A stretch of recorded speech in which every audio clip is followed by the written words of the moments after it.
وہ نظام اسلام چاہتی ہے. بہت اچھا کہا جن شاہد نے کہ جناب یہ ریفرینڈم کروائیں کہ ایک نوبت اس مقام پہ پہنچے کہ ہم اپنا ایک پریشر ڈیولپ کر کے، اور پریشر ڈیولپ اس وقت ہوگا کہ ہم اپنی فرقہ واریتوں کو چھوڑ کے، پیچھے چھوڑ کے، فراموش کر کے، چلو اگر ہم نے لڑنا ہی ہے تو بعد میں لڑتے رہیں گے، یہ جنگیں ہماری جاری رہ سکتی ہیں، 1400 سال سے جاری ہیں، مزید جاری رہ سکتی ہیں، لیکن یہ وقت نہیں ہے. You have to keep it now. اس کے اوپر ڈھکنا لگا دیں اور کہیں اب پہلی ہماری ترجیح یہ ہے کہ ہم نے ایک نئے نظام کو لانا ہے، ہمیں موقع مل رہا ہے، بہت بڑا موقع مل رہا ہے. جب استعمار شکست خوردہ ہوگا، یہ بعد میں مٹی چاٹ کے پھر زندہ بھی ہو سکتا ہے، لیکن یہ ایک تھوڑا سا ہمیں اپرچونٹی، ونڈو آف اپرچونٹی مل رہی ہے جس کے اندر ہم پاکستان کے اندر ایک نظام قائم کر دیں. اور ہماری جدوجہد تو بہت آگے جا چکی ہے، یعنی ہم آئینی طور پہ کمیٹڈ ہیں ٹو اسلامائزیشن، اللہ کی حکمرانی، لیکن آئین کے اندر بہت تضادات ہیں. ایک طرف اللہ کی حکمرانی کی بات کرتے ہیں، دوسری طرف ہم پارٹی نظام کو اجازت دیتے ہیں رائٹ آف ایسوسیشن آرٹیکل 17 کے نیچے، تیسری طرف ہم کہتے ہیں کہ زرداری صاحب کو جو استثناء حاصل ہے، گورنروں کو بھی استثناء حاصل ہے. یہ کیا مذاق ہے ہمارے ساتھ؟ یہ تضاد، یہ کانٹرڈکشن ہم کو ختم کرنے ہوں گے.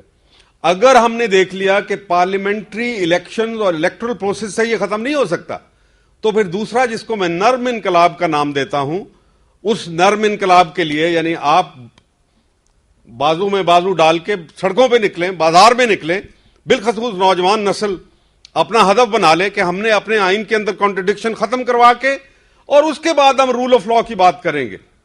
اکرام چودھری صاحب کہہ رہے ہیں رول آف لا، وچ لا؟ جب 11 اگست کو قائد اعظم نے، جس کی سپیچ کا بہت کیا جاتا ہے، وہ سیکولر سپیچ تھی، تو میں نے قائد اعظم نے کہا تھا کہ پاکستان کے اندر قانون کی نظر میں سب لوگ برابر ہوں گے. میں نے سوال اٹھایا کہ قائد اعظم کی نظر میں کیا اینگلو سیکسن لا تھا یا اسلامک لا تھا؟ جو انسان ساری عمر یہ کہتا رہا اسلام اسلام اسلام کی بات کرتا رہا، تو ان کا مطلب تھا کہ اسلام کے قانون کی نظر میں سب لوگ برابر ہوں گے، ان کو حقوق یکساں میسر ہوں گے. یہ بات تھی جو قائد نے کی تھی، جس کو اٹھا کے ہمارے سیکولرسٹ دوست جو ہیں وہ عجیب و غریب باتیں کرتے رہتے ہیں. چنانچہ وقت آ گیا ہے کہ ہم فیصلہ کریں.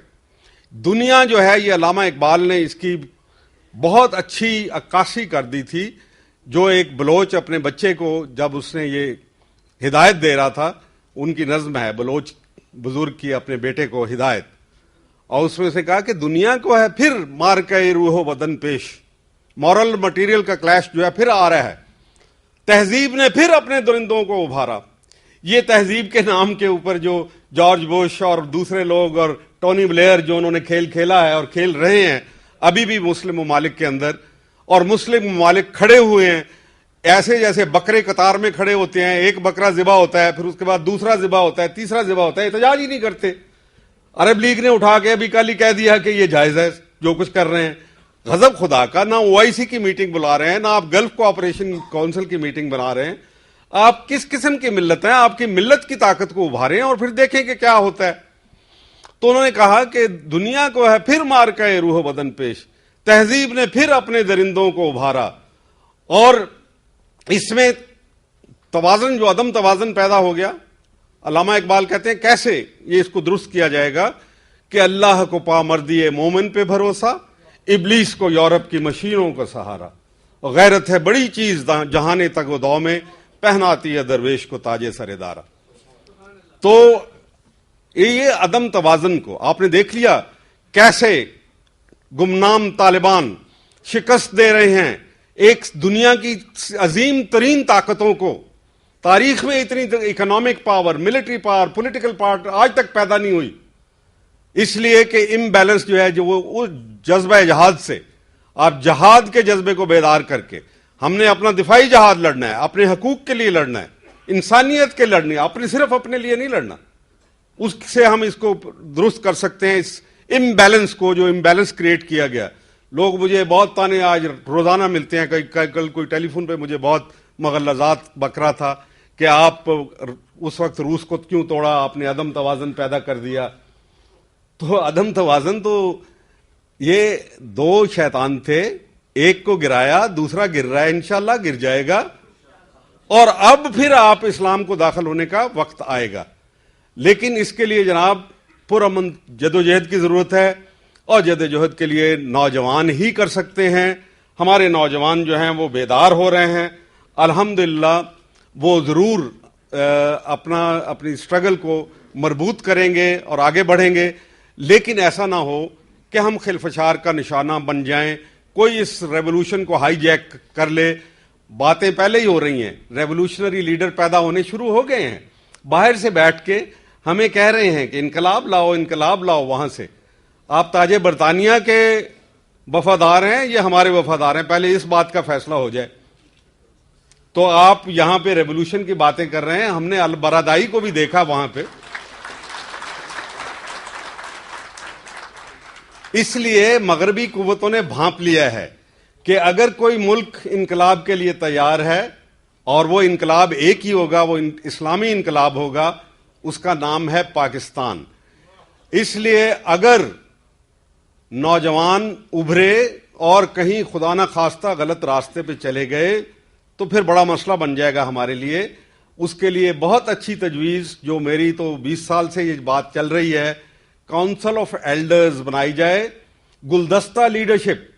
یہ رونا روتے رہیں گے آپ کے لیڈر نہیں ہیں کوئی، افق پہ ہمیں کوئی لیڈر نظر نہیں آ رہا. نیشنل لیڈر سب پولیٹیکل لیڈرز ہیں اور ان کے مفادات ہیں، یہ ان کے گرد گھومتے ہیں، ان کا بس نہیں ہے. یہ اگر آپ کہیں کہ یہ سارے کرپٹ ہیں تو سمجھ لیجئے کہ یہ مشین ہی ایسی ہے جو کرپٹ لیڈر پیدا کرے گی. یہ آپ کا قومی لیڈر پیدا نہیں کر سکتی، جبکہ وقت کی ضرورت یہ ہے کہ آپ قومی لیڈر پیدا کرتے ہیں.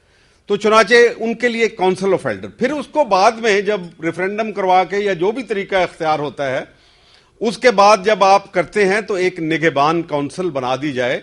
پاکستان کا راستہ غلط اسی لیے ہوا کہ پاکستان ایک ادھورا انقلاب ہے، اس کو پورا ہونا باقی رہ گیا، اس لیے کہ کوئی نگہبان، نظریاتی ملک کو ایک نظریاتی کونسل، نگہبان کونسل نہیں ملی. اور وہ نظریاتی کونسل آف اسلامک نظریاتی کونسل نہیں، وہ ایک سیاسی نوعیت کی ہونی چاہیے جس کا اقتدار کے ساتھ کوئی تعلق نہ ہو.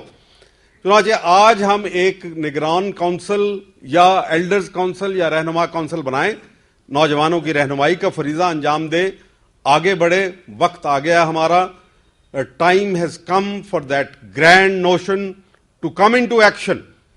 دنیا پوری ایک برتر نظریے کی متلاشی ہے اور وہ برتر نظریہ ہمارے پاس ہے، اور جس دن ہم اس کو نافذ کر لیں گے، اکنامک فیلڈ میں اسپیشلی، جہاں ٹیکسیشن سسٹم کو ہم اتنا ریفارم کریں گے کہ صرف اللہ کا حصہ نکال کے ریونیو آپ کا پورا ہو جائے گا اور آزاد کر دیں گے معاشرے کو. آپ کو خوشحالی چاہیے، امن لائیے. امن لانے کے لیے ضروری ہے انصاف لائیے. یہ چولی دامن کا ساتھ ہے. خوشحالی امن سے پیدا ہوگی اور امن انصاف سے پیدا ہوگا، اور یہ ساری چیزیں آزادی سے پیدا ہوں گی. آپ کو آزادی کی جنگ لڑنی پڑے گی، آپ نے کرنی ہے، آپ نہیں چاہیں گے تو بھی آپ کو لڑنی پڑے گی. بہتر یہ ہے کہ آپ مربوط طریقے سے آزادی کی جنگ کو لڑیں، نظام بھی لائیں، خود کو آزاد بھی کریں.